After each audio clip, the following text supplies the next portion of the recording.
We're in Trois-Rivières, Quebec, and I am with Richard Lariviere. How are you, sir? Very good, thank you. How'd I do on your name?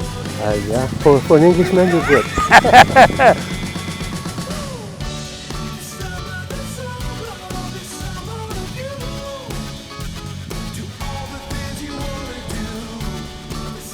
Before there were roads, there were rivers, and in Quebec, water has always led the way.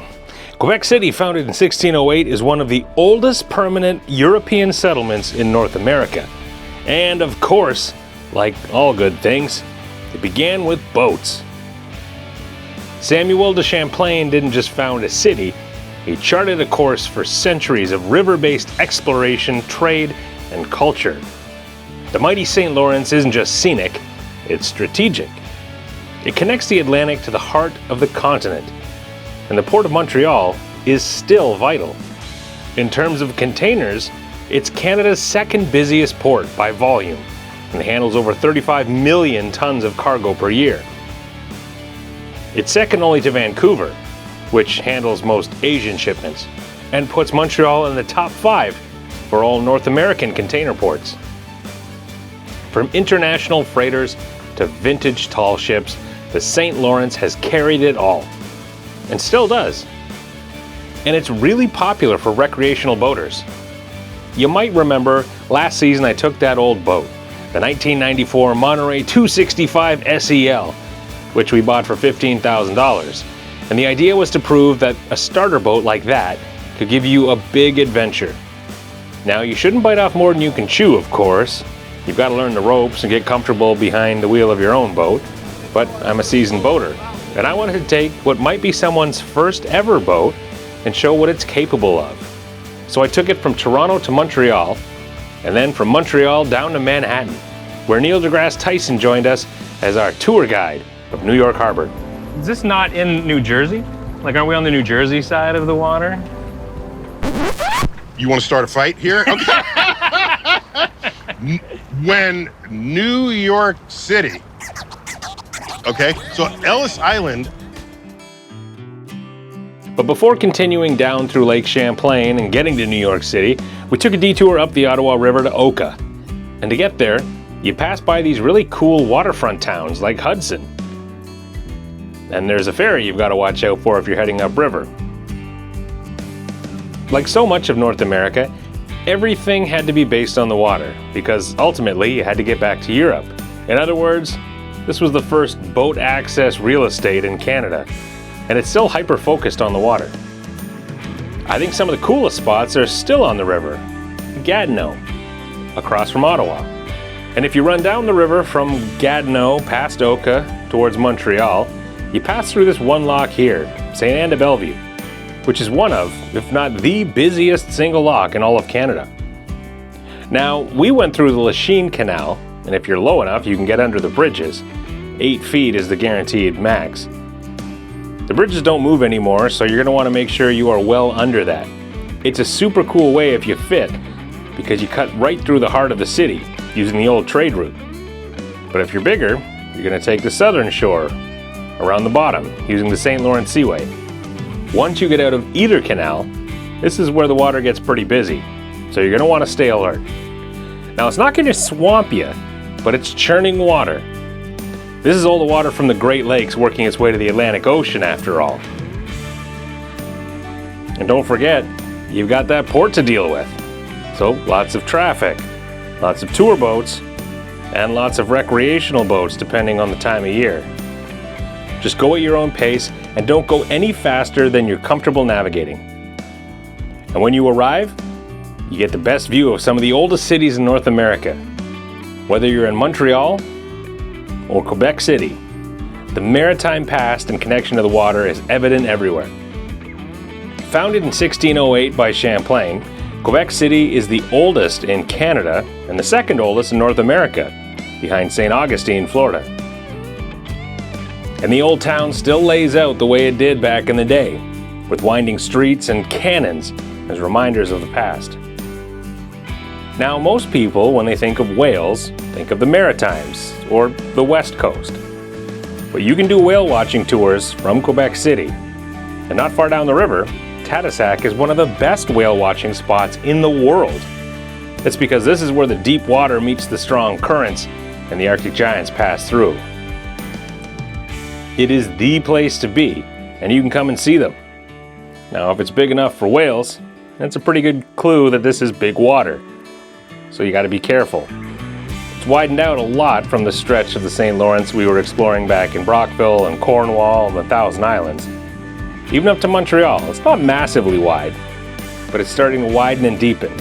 So you've got to take extra precautions, and remember, the seas are in charge, not your plans.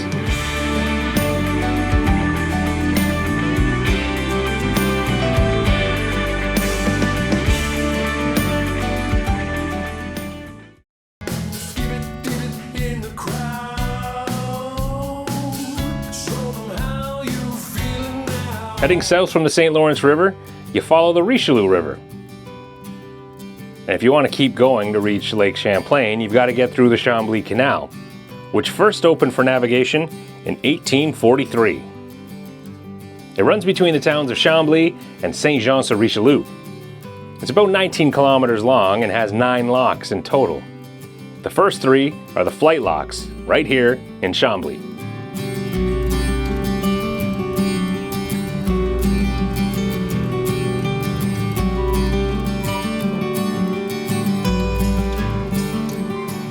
The smallest of the locks are 110 feet long and 22 feet wide, with a draft of 6.5 feet and an overhead clearance along the canal of 29 feet.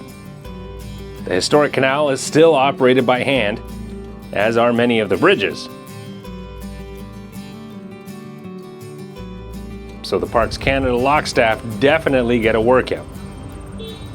And you'll have lots of visitors coming to watch. It's a bit of a show. So if you're shy or running from the police, maybe you want to rethink this route, because you will be in photos. And honestly, why wouldn't you be? It's a pretty cool place to be.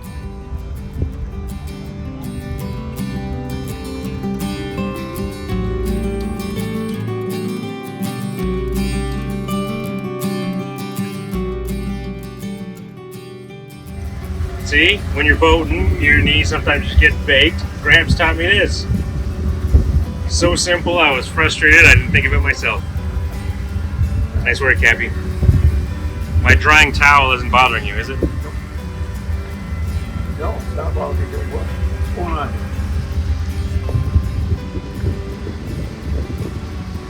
Now the next couple of locks aren't flight locks, but they are back to back.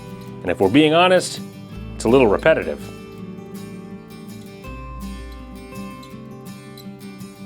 The staff are great in all of them, of course, and they make it easy, but it's a little bit of a lather, rinse, and repeat kind of thing for this stretch.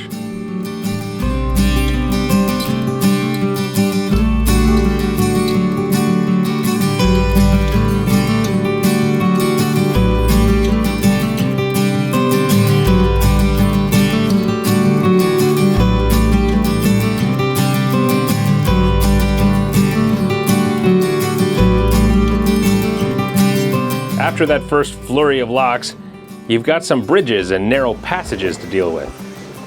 Just go slow and remember, you've got to be in gear to steer. So don't go faster than you're comfortable with, but don't throw it in neutral and expect to coast your way to safety. Once you're through, they want to close that bridge ASAP. So don't rush, of course, but don't drag it out either, especially if there's a big group of you. In other words, just be ready. Some of the lift bridges along here are pretty funky too.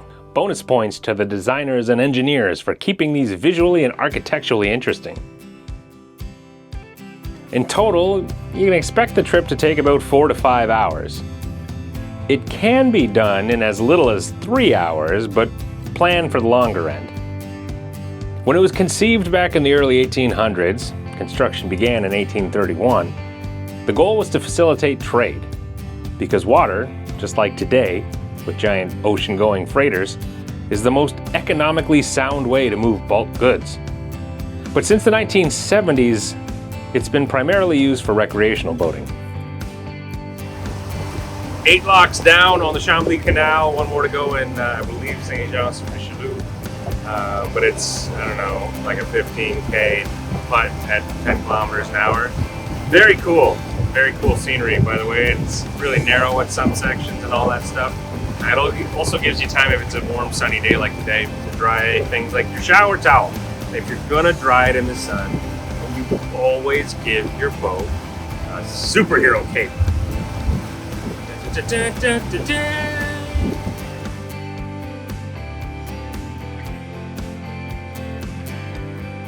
In total, the 19-kilometer canal will drop or raise you 78 feet or 24 meters and take you around the rapids of the Richelieu River. Then, you're on to Lake Champlain and the U.S. border.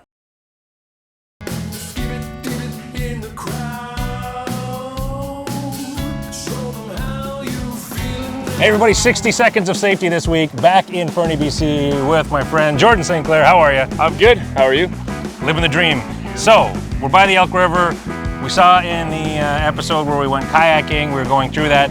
You gave some safety tips at the beginning, which I think we should share for this week's 60 seconds of safety. If you happen to find yourself in fast-moving water, what should you do?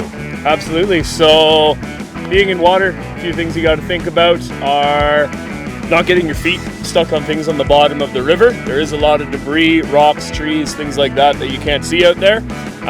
So one way to prevent your feet from getting stuck underneath something and you getting pushed forward into the water is floating in what we like to call the defensive swimming position. So what that does, you bring your feet up, you bring your bum up, you face your feet downstream, so where the water's going. That way you can look where you're going, use your feet to absorb off of any impact. You've got your arms going like a helicopter, and what that's going to do is, again, keep your feet up, bum up. Nothing's going to get stuck underneath the water there. You're able to move, and then when it's safe to, a shin deep, ankle deep, that's when you can stand up in that moving water there. One of the biggest risks is what we like to call foot entrapments. In whitewater, one of our biggest things we say, never, ever, ever stand up in moving water. There you go. Good advice. I'm not going to do that sit. That was like a V. It's the life jacket. It's not the size. Just, yeah. We'll fix it in post. Yeah. Cut. Wicked. Thanks, buddy. This is Princeville, Quebec. And if you're only familiar with Montreal and Quebec City, we'll kind of go right in the middle of the two of them and on the south side of the St. Lawrence. And that's where we are. It's a small town, population around 6,200 as per the last census, and a lot of industry. So what am I doing in small town industrial Quebec? Princecraft is here. They've been here since 1954. Now there have been a number of manufacturers over the years in Canada, going well over a century back, but most of them have either been bought up and moved or just shut down altogether. Princecraft has remained Canadian in this same small town in Quebec since 1954. The moment we're recording this, that's 70 years. And I didn't even bring them a cake. Back in 1954, in the small Quebec town of Princeville, the Rio brothers built their first aluminum boats under the name Aluminum Boats and Canoes. By the late 1960s, they'd already bought Peterborough boats, expanded into fiberglass and wood, and were shipping coast to coast. In 1973, Alcan, a giant in Canadian aluminum, took over and supercharged production. By the 1980s, Princeville was a boat building hub, with hundreds of people working in plants and small businesses springing up to support them. But it was an innovation that set Princecraft apart. In the mid-1980s, they pioneered the square chine hull, giving aluminum boats better performance and stability. And when they added pontoons, business boomed. Through the 1990s, Princecraft kept expanding, bigger plants, more models, and stronger dealer networks across Canada and the US. Even when ownership shifted again to OMC, then to Brunswick, they never stopped building in Princeville, Quebec.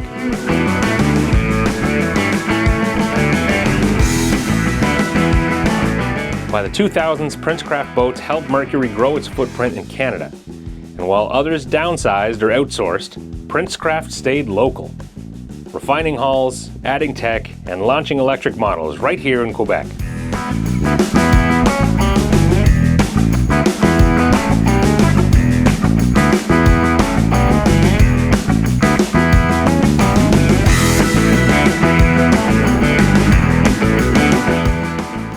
Princecraft prides itself as a company built on craftsmanship, loyalty, and reinvention. But I think it's worth celebrating that 70 years later, you will still find a Princecraft on the water and it will still be made in Princeville, Quebec. That is no small thing and is definitely something worth celebrating.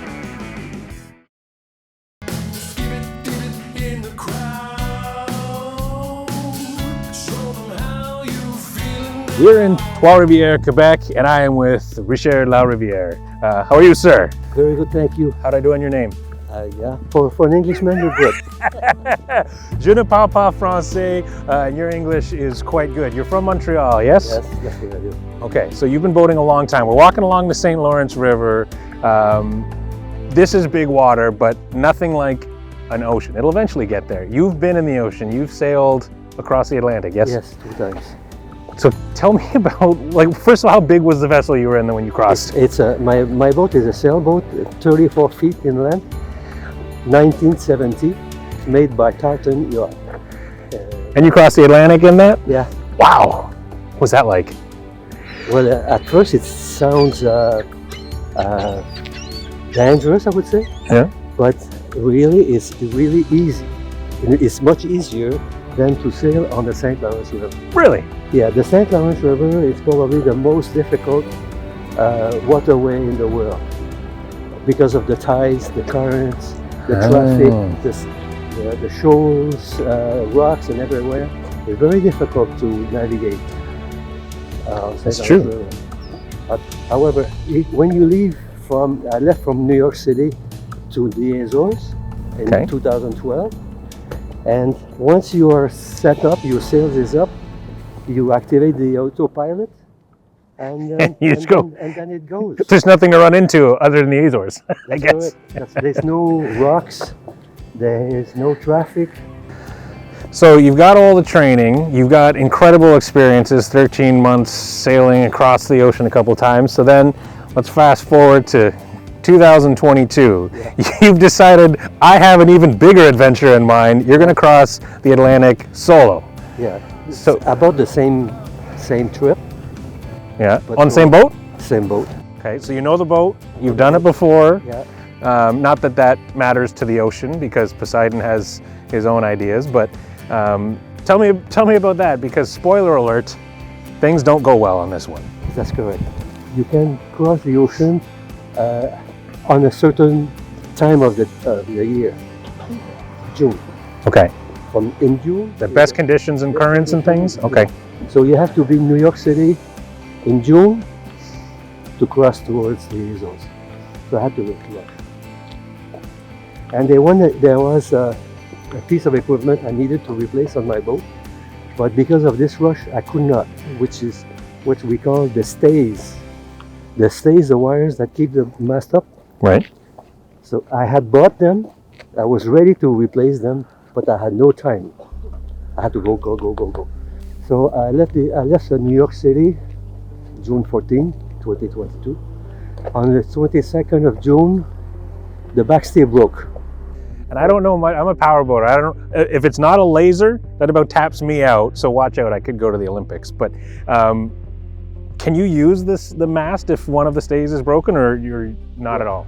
Not necessarily. You could, but you have to have a temporary backstay or something. Well, how do you do that 700 miles out? So before leaving, I had rigged the line on my mast on the starboard side to be used as emergency halyards for the mainsail or the head sail.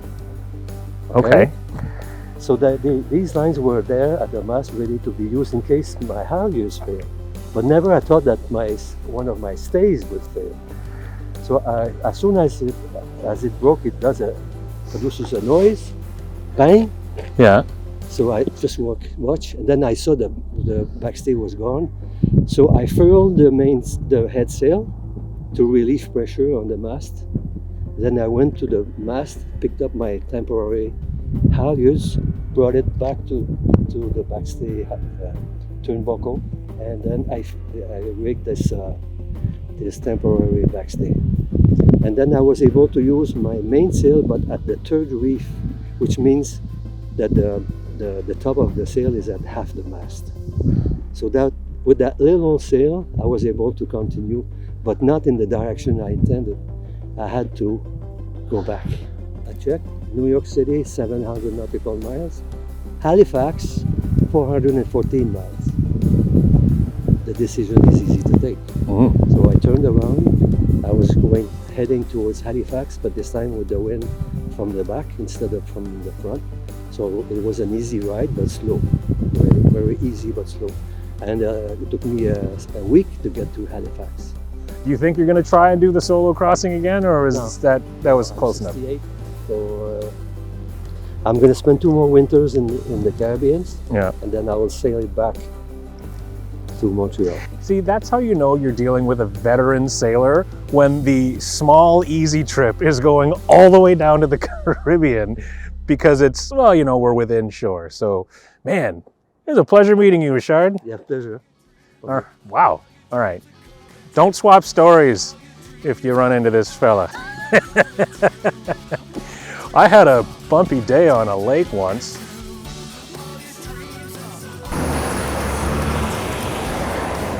Oh, sweet. Truck free in 93. If it's their 70th, I should leave that out. All right, take 12. This is Princeville. I like the way you think. I'm taking this fella to Vegas with me. And not that many that have stayed in Canada. So what's their secret? Well, I'm here to find out. And maybe learn some French. Où est l'autobus?